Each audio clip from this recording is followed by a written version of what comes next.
بسم اللہ الرحمن الرحیم۔ السلام علیکم ورحمۃ اللہ وبرکاتہ۔ امیر، تم ان لوگوں کو پہچانتے نہیں۔ اچانک نظام شاہ کے لہجے سے جلال روحانی کا اظہار ہونے لگا تھا۔ بہتر یہی ہے کہ آج تم ان لوگوں سے مکمل تعارف حاصل کر لو۔ اس مکان کی مالکہ ایک فوجی کی بیوہ جو تمہارے تخت نشین ہونے سے پہلے ایک مارکے میں شہید ہو گیا تھا۔ اصولی طور پر مرحوم کے بیوی اور بچے کو سرکاری خزانے سے ایک معقول وظیفہ ملنا چاہیے تھا۔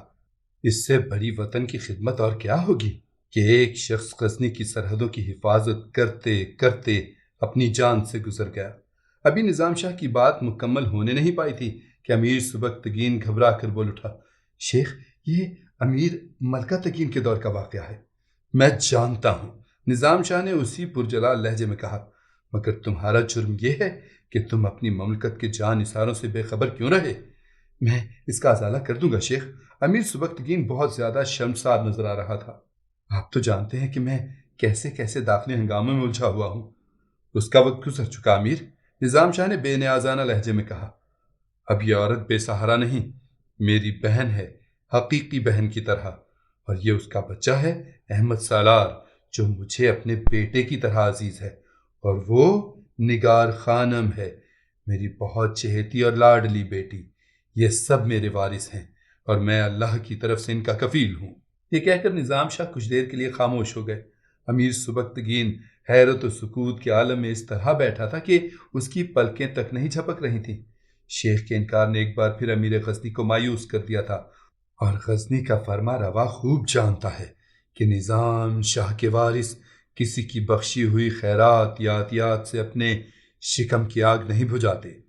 اگر کبھی ایسا کوئی گراں وقت آیا تو ساری دنیا اپنی آنکھوں سے دیکھ لے کہ یہ لوگ بھوک کے شعلوں میں جل کر راکھ ہو جائیں گے، مگر اپنا دستے طلب کسی کے سامنے دراز نہیں کریں گے۔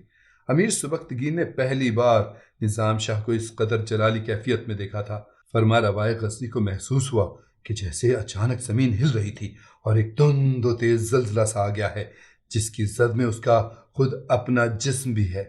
اور غزنی کا حکمران یہ بھی جانتا ہے کہ نظام شاہ اپاہج نہیں ہے۔ ایک درویش بے سر و ساما اب پورے جاہ و جلال کے ساتھ بول رہا تھا، جب ان لوگوں کا کفیل اپاہج نہیں ہے تو پھر یہ اپنا بوجھ سرکاری خزانے پر کیوں ڈالیں؟ اور بالفرض محال اگر میں اپاہج ہو بھی گیا تو میرا اللہ ان لوگوں کو اہل دنیا کے سامنے رسوا نہیں کرے گا۔ وہ مجھ گناہگار کا بھرم اس طرح رکھے گا کہ یا تو اپنی زمین کے خزانے کھول دے گا یا پھر آسمان سے اپنی نعمتیں برسا دے گا، تاکہ اس کے یہ بھوکے پیاسے بندے اپنی ضرورتوں کے مطابق سیراب ہو سکیں۔ امیر سبکتگین کی یہ خواہش ایک بار پھر ناآسودہ ہو گئی تھی کہ وہ نظام شاہ کی کوئی خدمت کر سکے۔ فرما روائے غزنی کچھ دیر تک سر جھکائے اداس بیٹھا رہا، پھر بہت آہستہ سے بولا، شیخ، یہ تو اللہ ہی جانتا ہے کہ میں آپ سے کتنی عقیدت رکھتا ہوں۔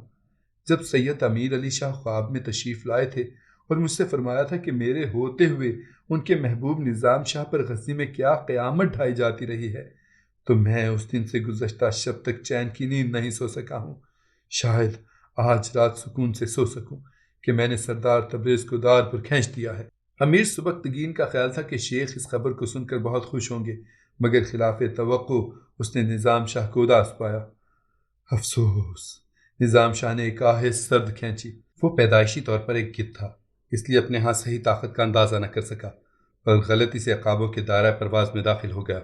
اب میں اس کی لاش کو اس وقت تک دار پر لٹکا رہنے دوں گا جب تک کہ غزنی کے گدھ، کتے اور کوے اس کا سارا گوشت اس کی ہڈیوں سے جدا نہیں کر دیں گے۔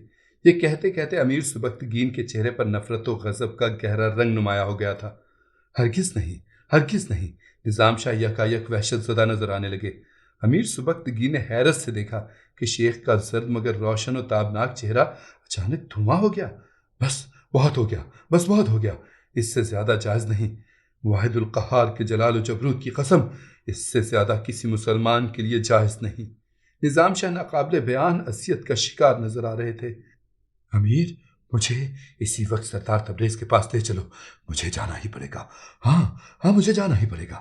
نظام شاہ کا اضطراب لہجہ بلہجہ بڑھتا چلا گیا تھا اور چہرے کی اداسی میں بھی دم بدم اضافہ ہوتا جا رہا تھا۔ سبکتگین عجیب و غریب تذبذب کا شکار تھا۔ وہ اس راز کو سمجھ ہی نہیں سکا کہ سردار تبریز کی پھانسی کی خبر سن کر اچانک نظام شاہ کی حالت غیر کیوں ہو گئی۔ امیر جلدی کرو، مجھ پر ایک ایک لمحہ بھاری ہے۔ نظام شاہ کے لہجے سے شدید اذیت کا اظہار ہو رہا تھا۔ امیر سبکتگین شیخ کی بگڑتی ہوئی حالت دیکھ کر گھبرا گیا اور پھر اس نے فوراً ہی اپنے کارندوں کو حکم دیا، شیخ کی سواری کے لیے شاہی پالکی حاضر کی جائے۔ نظام شاہ اپنے جسم کے زخموں اور تازیانوں کی بے شمار ضربات کے باعث چلنے پھرنے سے معذور تھے، اس لیے مجبوراً پالکی میں سوار ہو گئے۔ امیر سبکتگین اپنے گھوڑے پر سوار ہو کر شیخ کی پالکی کے پیچھے چل رہا تھا۔ والی غزنی نے سہارا دے کر نظام شاہ کو پالکی سے اتارا اور پھر نظام شاہ سبکتگین کے کندھے پر ہاتھ رکھ کر آہستہ آہستہ چلتے ہوئے اس مقام تک پہنچے جہاں تختہ دار پر سردار تبریز کی لاش لٹکی ہوئی تھی۔ غزنی کے رئیس اعظم کی بے چارگی دیکھ کر نظام شاہ نے آنکھیں بند کر لیں اور کچھ دیر اس حالت میں کھڑے رہے، پھر آنکھیں کھولیں اور آسمان کی طرف دیکھنے لگے۔ امیر سبکتگین نظام شاہ کے پیچھے ایک قدم کے فاصلے پر کسی مجسمے کی مانند ساکت کھڑا تھا۔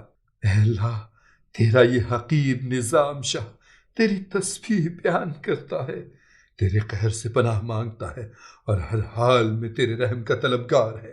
نظام شاہ کے لہجے میں بڑی رقت تھی۔ یہ شخص جو سرے دار لٹک رہا ہے، اسے بروز حشر میرے حساب میں نہ پکڑنا۔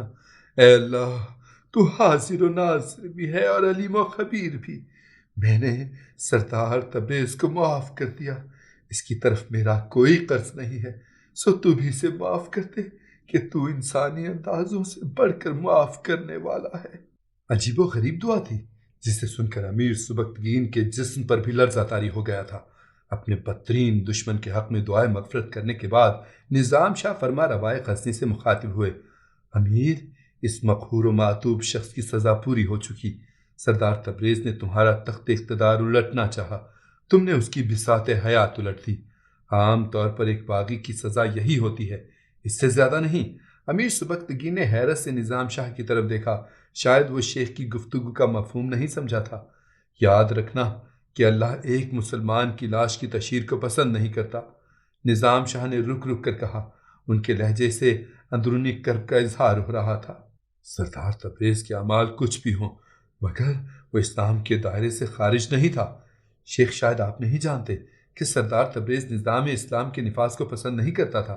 امیر سبکتگین نے اپنے اس جارحانہ اقدام کا جواز پیش کرتے ہوئے کہا، اکثر دنیا پرست یہی چاہتے ہیں، مگر اس کے ساتھ وہ اللہ پر ایمان بھی رکھتے ہیں۔ نظام شاہ نے تبریز کی وکالت کرتے ہوئے کہا، سردار تبریز بھی ایک ایسا ہی دنیا دار، مگر اس نے اللہ سے کھلی ہوئی بغاوت کا اعلان نہیں کیا تھا۔ سردار تبریز تمہاری نظروں میں کچھ بھی صحیح، لیکن بہرحال وہ مرتد نہیں تھا، لیکن اس نے آپ کو ناقابل یقین اذیت پہنچائی تھی۔ امیر سبکتگین کا لہجہ بہت زیادہ تلخ ہو گیا تھا۔ امیر، اگر تم میرے حساب میں اسے یہ لرزہ خیز سزا دے رہے ہو تو اللہ کے لیے اسے دار سے اتار لو اور جلد از جلد کسی گوشہ زمین میں دفن کر دو۔ نظام شاہ کی آواز سے دلی رنج کا اظہار ہو رہا تھا۔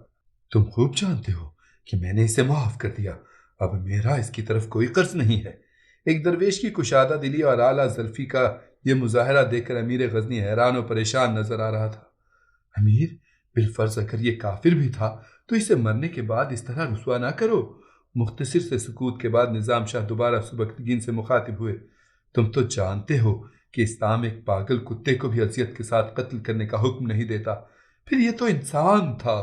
میں تمہارے جذبات کی سرکشی سے واقف ہوں، مگر اپنے دشمنوں کے معاملے میں بھی صبر و تحمل اور رواداری سے کام لیا کرو۔